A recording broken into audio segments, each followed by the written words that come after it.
હું મહેન્દ્ર ભરાડ, જુનાગઢ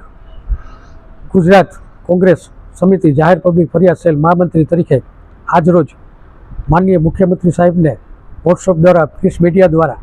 વિનંતીપત્ર લખેલ છે કે આંગણવાડીના વર્કર બહેનો અને હેલ્પર બહેનોને કાયમી કર્મચારી ગણી તેઓને કાયમી કર્મચારીના હકીસા આપવા જોઈએ. 29 રજિસ્ટરો અને ભવિષ્ય ભારતના નાગરિકોનું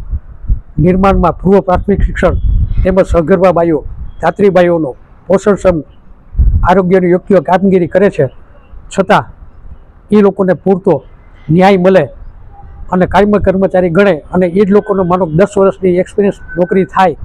તો એ લોકોને બઢતી એને ખાતામાંથી એ લોકોને પ્રથમ પ્રાધાન્ય આપી અને યોગ્ય બઢતી આપવી જોઈએ. ઉપરાંત એ 29 રજિસ્ટરો નિભાવે, ધાત્રીબાઈઓ અને સગર્ભાઓનું આરોગ્યલક્ષી કામગીરી કરે,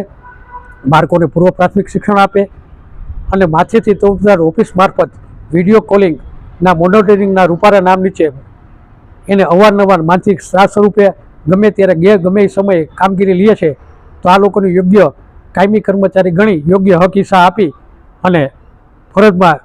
પૂરું શ્રેષ્ઠ કામગીરીને એને શ્રેષ્ઠતાનો ગુણાંક આપવો જ જોઈએ. તો મારી દરખાસ્તને વિનંતી છે અને યોગ્ય ન્યાય મળે માટે આંગણવાડી વર્કર બહેનો અને